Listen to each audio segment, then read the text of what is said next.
이 아침에 하나님께서 우리에게 주시는 말씀은 요한계시록 3장 14절에서 22절 말씀입니다. 라오디게아 교회의 사자에게 편지하라.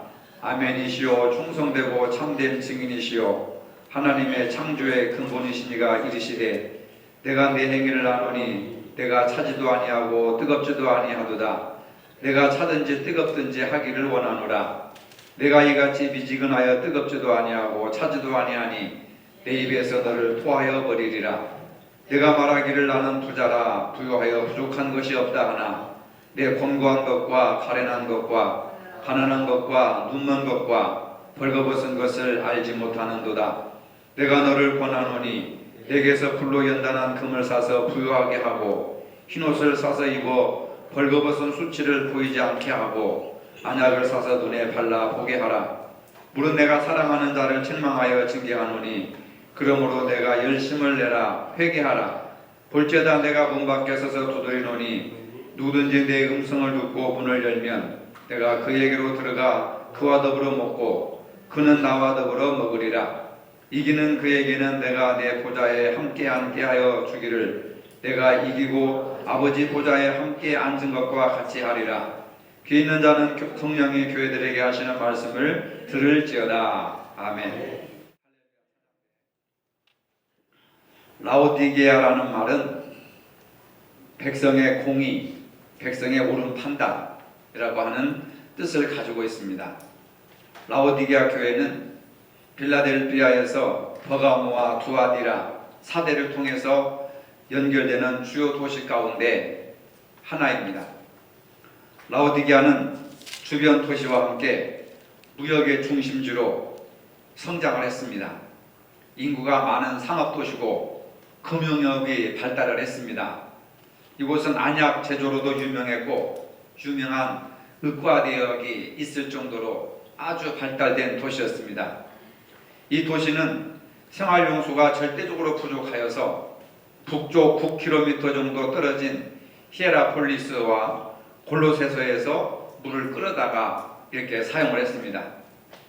라오디게아의 종교적 생활을 보면은 지역의 신들과 로마의 제우스 신을 섬기는 혼합 종교의 성격을 띠고 있었습니다. 이러한 라오디게아 교회의 종교적 혼합은 이 도시와 근접해 있는 골로새 교회에 문제를 일으켰고 이교적 가르침에 많은 영향을 주었습니다. 이러한 상황을 가진 라오디게아 교회에게 주님은 본문을 통해서 책망을 하고 계십니다. 미지근한 신앙을 책망하십니다. 15절에 보면 내가 내 행위를 아노니 내가 차지도 아니하고 더웁지도 아니하도다. 내가 차든지 더웁든지 하기를 원하노라. 이렇게 성도들의 신앙이 뜨겁지도 않고 차지도 않는 미지근한 신앙을 말씀하신 데는 그런 지역적인 배경이 있었습니다. 라오디게아는 다른 지역에서 물을 끌어와서 식수와 생활용수로 사용을 했습니다. 이 물은 미네랄 성분이 많은 온천수의 일종으로 물의 온도가 미지근했습니다. 주님께서 왜 이 교회를 차든지 뜨겁든지 하라고 책망하셨는지 이해할 수 있습니다.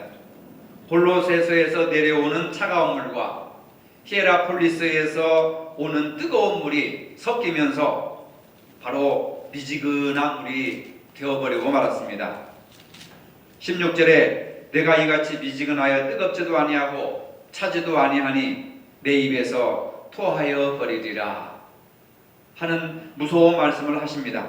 이 말씀은 주님이 원하시는 신앙의 모습으로 확실하게 신앙을 지키며 살아가라. 믿는 사람인지 믿지 않는 사람인지 분별이 안 되고 구별이 안 되고 그냥 미지근한 신앙을 갖지 말고 신앙의 확실한 그런 태도를 가지고 살아가라 라고 하는 말씀입니다. 이것도 아니고 저것도 아닌 어정쩡한 상태로 믿지 말라고 하는 말씀입니다. 17절에 보면은 내가 말하기를 나는 부자라 부유하여 부족한 것이 없다 하나 내 곤고한 것과 가련한 것과 가난한 것과 눈먼 것과 벌거벗은 것을 알지 못하는도다. 라오디게아 도시는 다른 소아시아 도시들에 비해서 경제적으로 매우 부유한 도시였습니다. 물질적으로 교회가 또 부유했지만은 영적으로는 무지하여서 부유하지 못했다고 주님은 말씀하십니다. 라오디가 교회는 물질적 부유에도 불구하고 영적으로는 매우 궁핍한 그런 상황에 직면해 있었던 것입니다. 이들이 직면한 문제는 로마 황제 숭배와 관련된 경제 문제가 있었습니다. 로마에는 로마 시민과 식민지 시민이 있었습니다. 로마가 통치하는 모든 지역에 사는 사람들은 황제와 계약을 맺어야 됩니다. 그래서 황제를 주님으로, 메시아로, 그리스도로 모시는 대신에 황제는 시민들에게 평화를 주고 풍요를 보장해 줍니다. 대신 시민들은 황제에게 절대적인 순종에 동의를 해야 됩니다. 이런 통치 이념에 순종하지 않으면 가난하고 궁핍할 수밖에 없습니다. 사회에 들어갈 수가 없고 정상적인 사회활동을 유지할 수가 없습니다. 황제를 숭배하지 않고 신앙을 지키면 사회적으로 고립당하고 상당한 고난을 겪을 수밖에 없습니다. 그러니까 많은 사람들이 신앙을 지키기보다는 황제의 숭배에 동의하고 황제를 숭배하고 또 교회 와서 예배드리고 어정쩡한 미지근한 상태를 계속 유지할 수밖에 없었습니다. 로마 시대의 많은 기독교인들은 황제의 숭배를 선택한 사람들이 있었는가 하면 순교의 각오를 가지고 예수 그리스도를 선택한 성도들이 많이 있었습니다. 기독교인들은 로마 제국의 통치 이념을 거부했습니다. 죽으면 죽을 것이다. 그래서 많은 순교자들이 나타났습니다.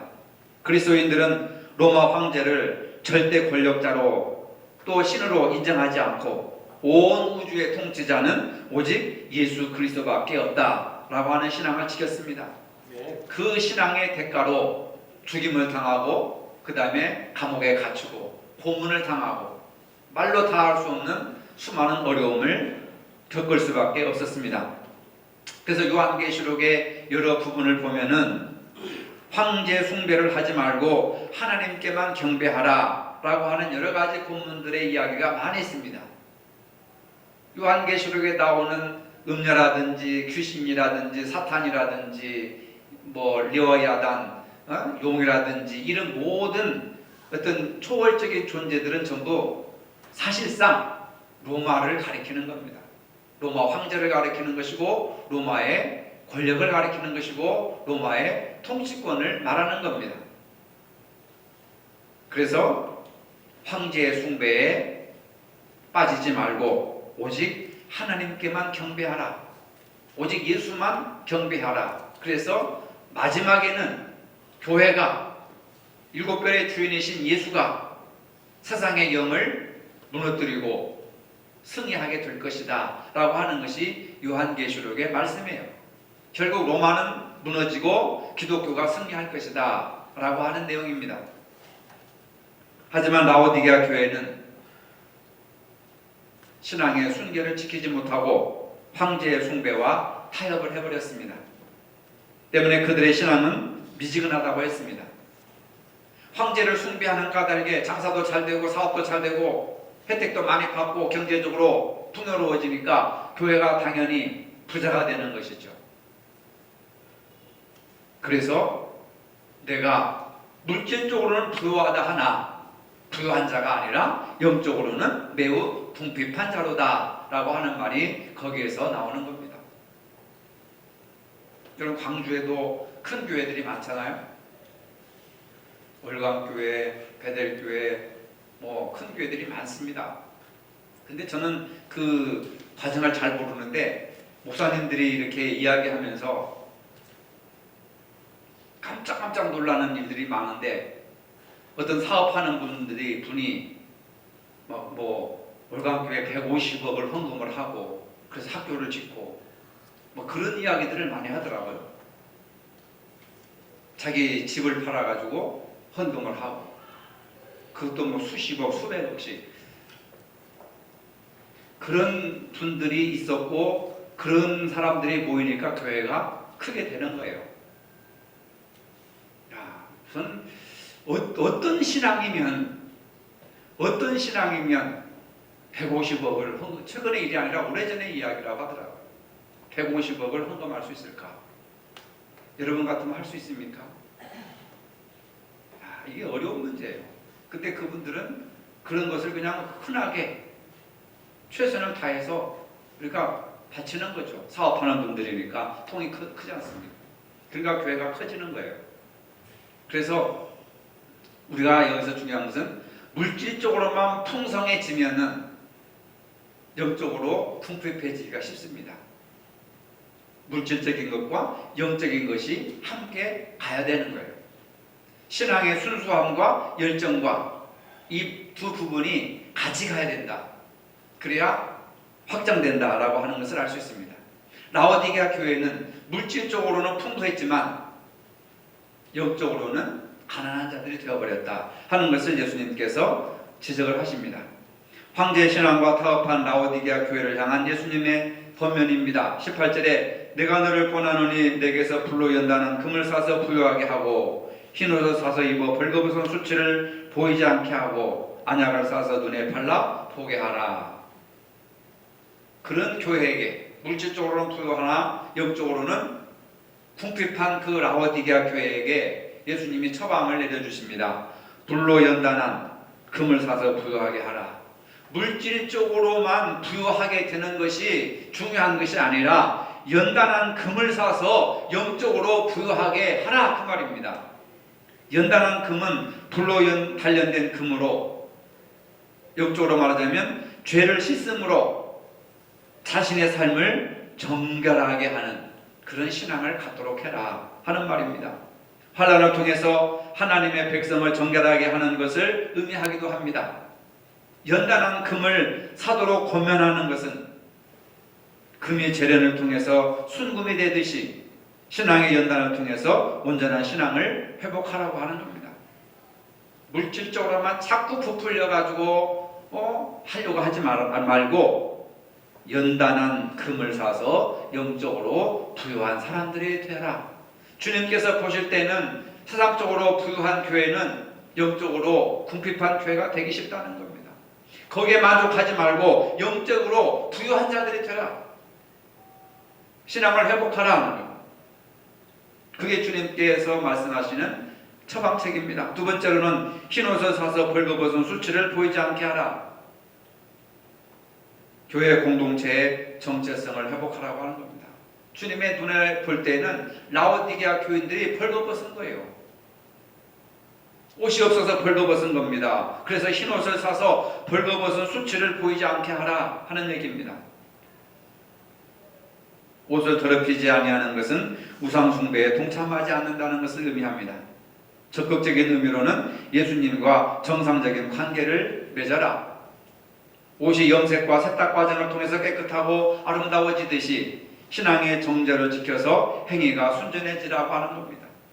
우리가 세상적으로 아무리 좋은 옷을 입고 좋은 건물 속에서 신앙생활을 한다 하더라도 예수님의 눈으로 볼 때는 우리가 벌거벗은 벌거숭이요 또 궁핍한 그러한 모습으로 우리가 살아간다면 문제가 있는 거 아니겠습니까? 그리고 세 번째로는 예수님이 말씀하시기를 안약을 사서 눈에 발라보라 이렇게 말씀하십니다. 이 말은 라오디게아 성도들이 영적 분별력이 부족하다는 말입니다. 라오디게아는 의과대학이 있었고 의술이 발달하여서 안약의 원료, 생산지로 눈치료가 발달한 곳입니다. 육신의 눈을 보호하고 치료하는 것에는 발달해 왔으나 영안을 치유하지 못했습니다. 여러분들이 눈에 이상이 있으면 안과를 간다든지 또 안경 집에 가서 안경을 이렇게 도수를 새롭게 조명한다든지 또 라식 수술을 한다든지 뭐 그런 여러 가지 활동들을 많이 하잖아요. 육신의 눈이 나쁘면 수술을 하고 약을 먹고 안과에 쫓아가고 안경을 바꾸지만 영적인 눈이 어두워졌을 때는 아무런 노력도 하지 않고 아무런 신경도 쓰지 않고 아무런 힘도 쓰지 않으니까 라오디게아 교인들은 우리는 부유한 자다. 우리는 부유한 자다. 그래서 물질적인 부유가 영적인 부유로 착각을 한 거예요. 나는 하나님께 축복을 받아서 우리는 이렇게 부자가 되었습니다. 실은 황제에게 숭배하고 황제에게 우상 숭배하고 그것으로부터 받아들이는 어떤 사업 특권이라든지 영업이라든지 보호해주는 어떤 그런 특권 속에서 부자가 됐는데 물질적인 부가 영적인 부와 동일하다고 착각을 한 겁니다. 그래서 예수님께서 말씀하시기를 너희들은 부유한 자가 아니라 오히려 궁핍한 자다. 너희들은 좋은 옷을 입은 것이 아니라 오히려 벌거벗은 자다. 너희들은 세상을 환하게 보는 것이 아니라 오히려 영적인 눈이 멀어서 안약을 사서 눈에 발라서 눈을 치료하라. 영적인 부분을 회복하라 라고 하는 이야기입니다. 라오디게아 교회를 향해서 주님은 책망하시며 징계하십니다. 19절입니다. 물론 내가 사랑하는 자를 책망하여 징계하노니 그러므로 내가 열심을 내라. 회개하라. 뭘 회개하라고 하는 거예요? 벌거벗은 거, 그 다음에 눈으로 볼 수 없는 거, 그 다음에 뭡니까? 부요하지 못한 거. 이런 부분에 대해서 회개하라. 우상숭배하지 말고 황제에게 빌붙어서 살지 말고 예수님을 믿고 예수님을 의지하며 살아라. 징계라고 하는 말은 훈련하라는 말과 같습니다.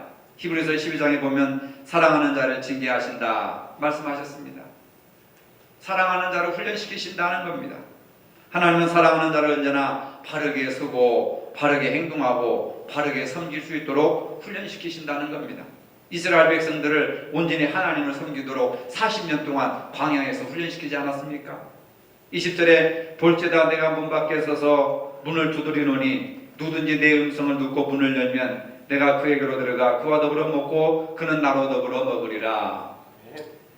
주님이 문 밖에 서서 문을 두드리고 있는 것은 라오디게아 교인들이 문을 잠그고 있었다는 겁니다. 마음의 문을 잠그고 있었다는 겁니다. 예수님을 믿는 사람들이, 교회를 다니는 사람들이 마음의 빗장을 걸어 잠그고 예수님께서 오셔서 문을 두드릴 정도로 문을 열어줘라. 내가 너에게로 들어가 먹고 마시리라. 문을 두드리고 계신다는 겁니다. 그들은 황제 숭배로 인해서 주님과 한식탁에 앉는 것을 거부하고 문을 잠그고 있었습니다. 그래서 주일날 또 와서 예배 드리는 거예요. 평일날 또 황제 그 상 앞에 가서 또 절을 하고. 이게 얼마나 잘못된 겁니까, 여러분? 우리가 세상을 사랑하여서 주님께 문을 잠그고 있을 때 주님은 우리와 교제하지 않습니다. 닫힌 문을 열어드려야 주님께서 오셔서 우리와 동행하시고 교제하십니다. 인간관계 속에서도 마찬가지입니다. 마음의 문을 열고 진정 대화가 이루어질 때에 교제와 사랑이 이루어지는 것이죠. 그러니까요, 많은 사람들이 성도들도 마찬가지고 목회자도 마찬가지고 많은 사람들이 마음에 있는 얘기를 하지 않습니다. 왜? 흠잡힐까봐, 소문낼까봐. 그래서 무슨 얘기만 하느냐? 정치 얘기, 교회 얘기, 또 자기가 아는 사람의 이야기, 세상 돌아가는 이야기. 1시간, 2시간 앉아서도 그냥 수박 거다하는 식으로 남의 얘기만 하는 거예요. 다른 얘기만 하는 겁니다. 자기 얘기는 못해요. 외로움에 지쳐서 병이 들었어도 자기 얘기는 못하는 겁니다. 현대인들은 전부 이렇게 고립된 그런 상태 속에서 웅크리고 있는 거예요. 그래서 마음의 문을 열지 않습니다. 그저 정치 얘기, 경제 얘기, 사회 돌아가는 얘기, 코로나 이야기, 다른 이야기. 실컷 해도 돌아올 때는 허전한 거예요. 자기를 위로해주고 위로받고 치유하고 치료해주는, 인정받고 인정해주는, 자존감을 이렇게 채워주는 그런 얘기가 아니라 영양가 없는 쓸데없는 얘기만 하다 보니까 배도 고프고 허전하고 그래서 늘 외롭게 혼자 살아가는 거죠. 많은 사람들을 만나 커피를 마시고 또 같이 이렇게 등산도 하고 또 여러 가지 취미 활동을 같이 해도 진정 마음을 열지 않으면 사람은 외로울 수밖에 없는 거예요. 라오디게아 교인들이 교회에 모여서 찬송도 하고 기도도 하고 음식을 같이 나눠 먹었지만 예수님을 향해서 마음의 빗장을 열어놓지 않으니까 예수님이 와서 문을 두드린단 말입니다. 나와 좀 대화 좀 하자. 네 얘기를 좀 듣고 싶다. 내 마음을 좀 나누고 싶다 하는데 우리는 예배 다 드렸습니다. 우리는 종교활동 다 했습니다. 여러분, 정말 여러분들이 교회 와서 예배 드리는 것은 하나의 형식이고 의식이 아니라 마음의 빗장을 열어놓고 예수님과 깊이 있는 대화를 나누는 거예요. 그래야 회복되고 치유가 되고 능력이 있고 힘을 얻는 것이지, 마음을 딱 닫고 예배 백날천날 1년 365일 매일 예배를 드려보세요. 변화가 안 되는 거예요. 감동이 안 되는 거예요. 내가 새로워지지 않는 거예요. 잘못된 만남, 잘못된 모임 아니겠습니까? 바로 라오디게아 교회가 그런 잘못된 것을 주님의 문 밖에 서서 문을 두드리노니, 누구든지 내 음성을 듣고 문을 열면, 마음의 문을 열면 내가 그에게로 들어가 그로 더불어 먹고 그는 나로 더불어 먹으리라. 성도들이 모여서 밥을 먹으면서 아무개 얘기하고 뭐 뉴스 얘기하고 스포츠 얘기하고 남의 교회 얘기해도 내 마음에 기쁨이 없고 변화가 없고 감동이 없는 거예요. 왜 그렇습니까? 마음의 문을 열지 않았기 때문에. 여러분들이 1시간 예배를 드리고 헌금을 정성껏 했어도 마음에 기쁨이 없고 감동이 없다고 한다면은 예수님에게 마음의 문을 열어드리지 못해서 예수님을 경험하지 못하고 예수님을 만나지 못한 예배이기 때문에 그렇다는 겁니다. 그래서 외로운 거예요, 현대인들이. 닫힌 문을 열어드려야 주님이 오셔서 우리와 동행하시고 교제하십니다. 부부간에 같은 침대를 쓰고 같은 식탁에서 밥을 먹고 하루 종일 24시간 10시간 이상을 같이 공간에서 같이 살아가더라도요, 동상이몽이라는 말이 왜 나왔습니까?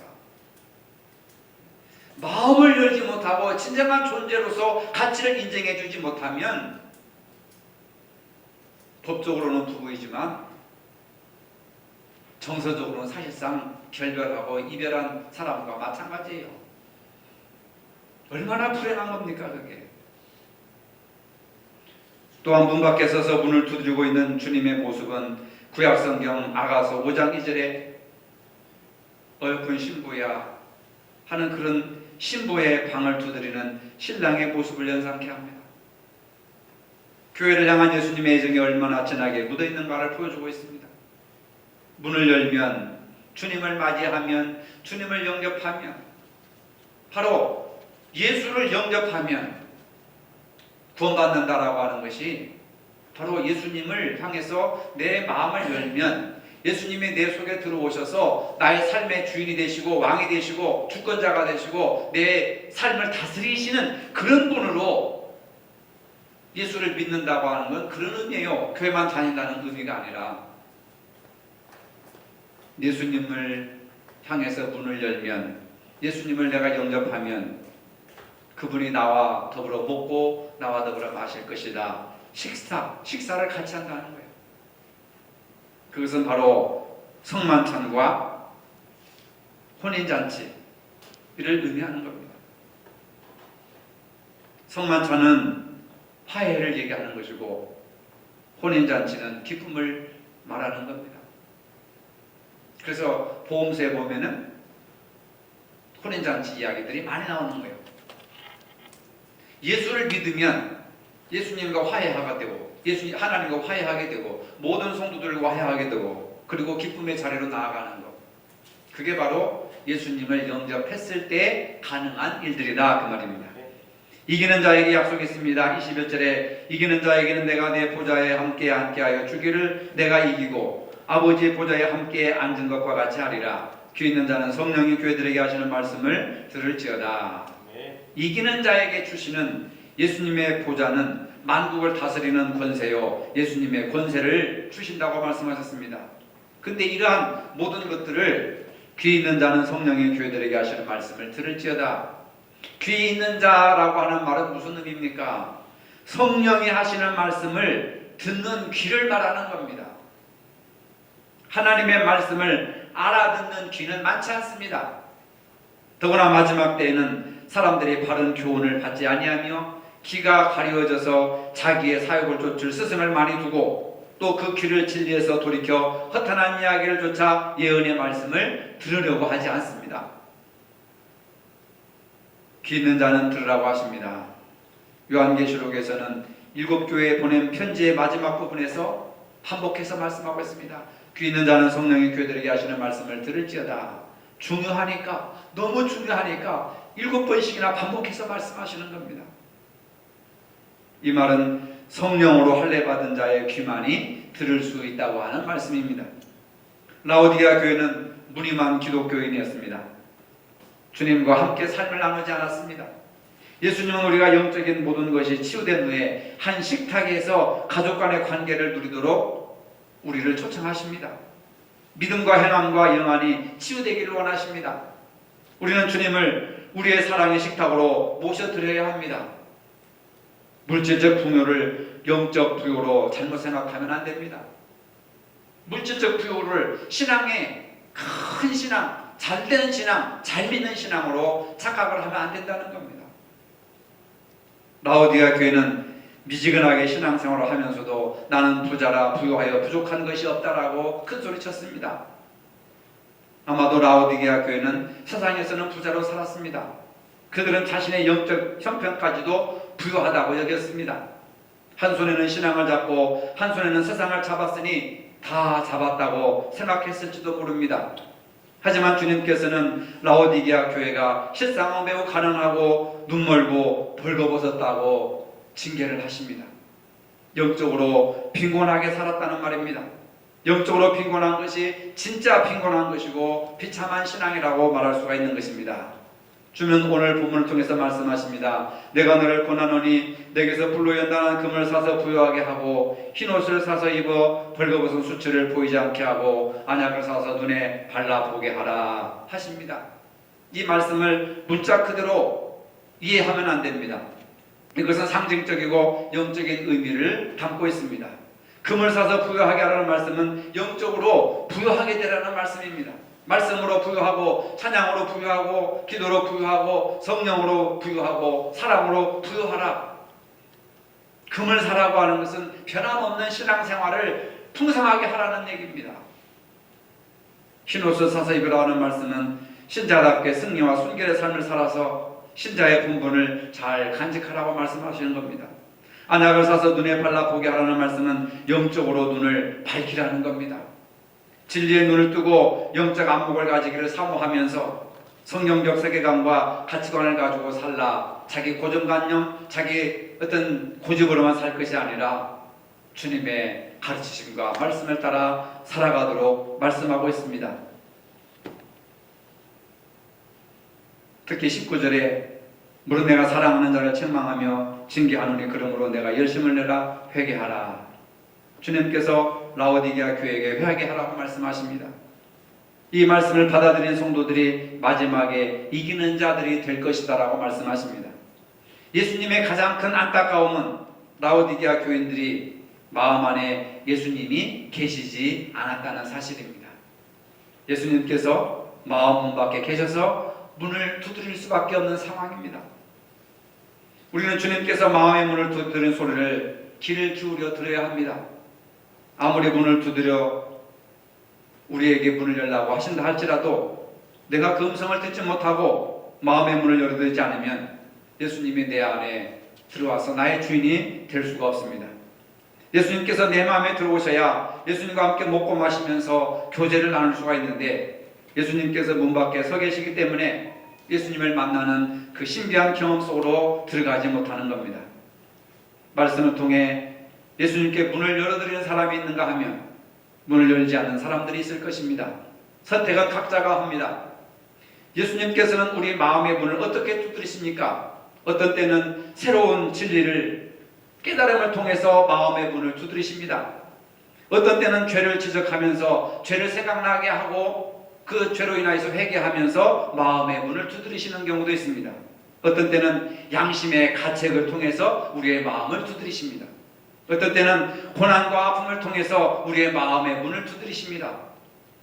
어떤 때는 설교를 통해서 설교를 또 성경을 읽을 때 방송을 통해서 또 여러 가지 상황 속에서 깨닫게 하시는 것이 예수님께서 우리의 마음을 두드리시는 그런 모습입니다. 그럴 때 우리는 예수님의 음성을 듣고 그분에게 문을 열어드려서 그분을 맞이해야 됩니다. 마지막 라오디게아 교회에서도 오직 이기는 자들에게만 구원의 특권이 주어졌습니다. 예수께서 라오디게아 교회에게 주신 세 가지 처방으로 치료를 받으면 믿음을 통하여 깨끗하고 하얀 의복을 입게 되는 겁니다. 그리고 성령의 역사를 통하여 진리를 분별하는 영적인 눈을 가지게 됩니다. 그런 사람들은 죄를 싫어하고 깨끗하고 거룩한 삶을 사모하게 됩니다. 예수님께서는 그런 분들에게 이기는 경험을 주십니다. 이기는 여러분들이 되셔서 범사에 주님과 함께 하시는 영적인 놀라운 경험을 이루시기를 주님의 이름으로 축복합니다. 거룩하신 주님, 라오디게아 교회를 통하여 주시는 주님의 음성을 듣고 마음 문을 열고 주님을 모시며 주님과 동행하고 교제하며 세상에서 신앙으로 이기는 삶을 살게 하여 주시옵소서. 예수님의 이름으로 기도합니다. 아멘. 불로 연단한 믿음을 주시고 흰옷을 입혀 주실 것이며 안약을 발라 눈을 떠서 영적인 세계를 보여주실 그 주님과 동행하며 교제하기를 원하는 모든 성도들 머리 위에 이제로부터 영원토록 함께 하시기를 축원하옵나이다. 아멘.